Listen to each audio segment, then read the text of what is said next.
बे समाव UPPL आरो BPF खौसे जानायनि सायाव दुलाराय बर' फरायसा आफादनि आफादगिरि बिथां दिपेन बर'आ गोनां बाथ्रा बुंथिदों।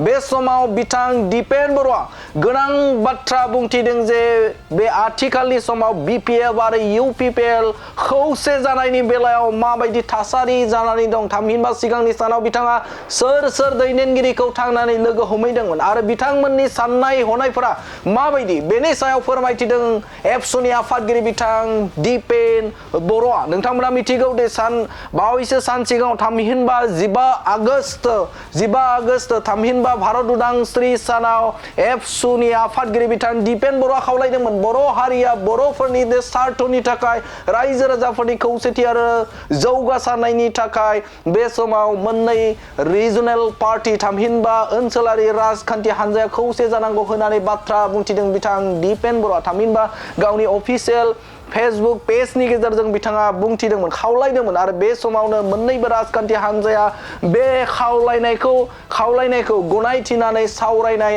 आयदाखौ लासै लांबाय थानाय खौरांखौ नोंथांमोना मोनथिदोंमोन। नाथाय बे समाव दुलाराय बर' फरायसा आफादनि आफादगिरि बिथां दिपेन बर'आ बे सावरायनाया माबे थासारियाव दं बिथाङा रोखा फोरमायनायखौ नुनो मोनदों। बिथाङा फोरमायथिदों जे बर' हारिनि स्वार्थनि थाखाय थामहिनबा बे समाव बडलेण्ड सोमावसारदों मोननै बा बडलेण्ड सोमावसारनायजों जोनोम मोननाय बा संग्रामजों जोनोम मोननाय UPPL आरो BPF राजखान्थि हान्जाखौ खौसे खालामनो थाखाय खावलायदोंमोन आरो बे लेखा सावरायनायाबो जादोंमोन आरो बेनि थाखाय थांनाय सेप्तेम्बर आरो अक्ट'बर दाननि गेजेराव दुलाराय बर' फरायसा आफादनि बिथां आफादगिरि दिपेन बर' बिथाङा बिटिसिनि बारग' चिफ बिथां हाग्रामा महिलारिजों सावरायदोंमोन आरो बेनि अनगायैबो खाम्फा बरगयारिजों बिथांमोना सावरायदोंमोन रबिराम नार्जारी बिथांमोनजों सावरायदोंमोन। नाथाय बिथांमोना बे सावरायनायखौ जोगारदों होननानै बाथ्रा बुंथिदों बिथां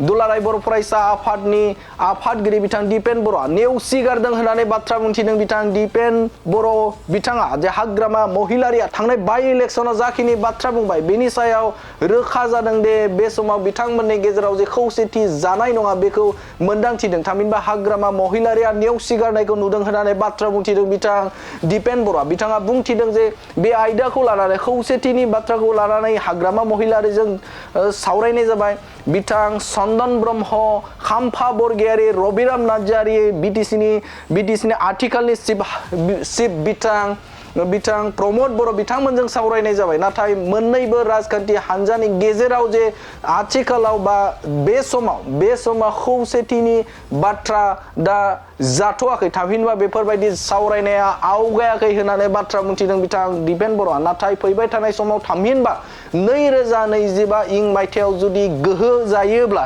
बे समाव फिन आरोबाव सावरायनाय आयदाखौ लांफिनगोन होननानै बाथ्रा बुंथिनायखौ नुनो मोनदों बिथां दिपेन बर'आ। नाथाय बे समाव बिथां दिपेन बर'आ रोखा बाथ्रा बुंथिदों जे मोननै राजखान्थि हान्जानियाव खौसेथिनि जे दोहौ बे दोहौआ आथिखालाव गैथ'आ होननानै बाथ्रा बुंथिदों बिथां दिपेन बर'। नाथाय बे समाव नुनो मोनदों जे बिथां दिपेन बर' बुंनायनिफ्राय रोखा जादों जे हाग्रामा महिलारिनिफ्राय गोसो गैयै बायदि थासारि बुंनायखौ नुनो मोनदों बिथां दिपेन बर' बिथांखौ। आरोबाव बिथाङा मा बाथ्रा बुंदों नोंथांमोननि गेजेराव होनि। আমি নিখিল বড়ো ছাত্ৰ সন্থা জাতীয় সংগঠন হিচাপে বিটিআৰত বডলেণ্ড আন্দোলনৰ পটভূমি এই সংগ্ৰামৰ মাজেদি জন্ম হোৱা BPF UPPLক আমি আহ্বান জনাইছিল যে ঘৰত ভাই ককাইৰ মাজত ভাতৃৰ মাজত যদি সদায় সংঘাত কাজিয়া হৈ থাকে যি ৰাজনীতিক সংঘাতৰ কাৰণে 150-200 মানুহ বিনাশকে সাংবাদিক শিক্ষক সমাজসেৱক মৰিব লগা হ'ল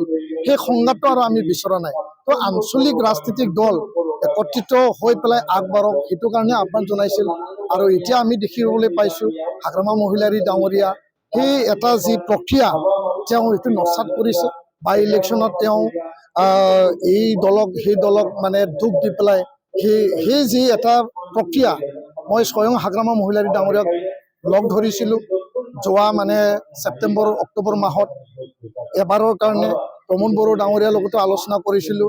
আন নেতা ৰবিৰাম নাৰ্জাৰী ডাঙৰীয়া খাম্ফা বৰগয়াৰী ডাঙৰীয়া চন্দন ব্ৰহ্ম ডাঙৰীয়া ৰঞ্জুৰা নাৰ্জাৰী ডাঙৰীয়া ইউজি ব্ৰহ্ম ডাঙৰীয়া সকলোৰ লগত আলোচনা বিলোচনা কৰা হৈছিল যাহাতে এটা বুজাবুজিৰ মাজত এই ৰাজনীতিক যি এটা প্ৰক্ৰিয়া সেইটো আগবাঢ়ি যায়। কিন্তু তেওঁলোকে যি এটা চিন্তাৰে নস্বাত কৰিলে ইয়াৰ পিছত আৰু আমি এতিয়া পুনৰ চিন্তা কৰা নাই সময় আহক নতুন বছৰ আহক তেতিয়া আমি চিন্তা কৰিবলৈ সাহস পাম 2025 যদি নতুন বছৰে আমাক মানে সাহস দিয়ে তেতিয়া আমি পুনৰ ইয়াৰ কাৰণে কাম কৰিম বুলি আমি আশা কৰিছোঁ ধন্যবাদ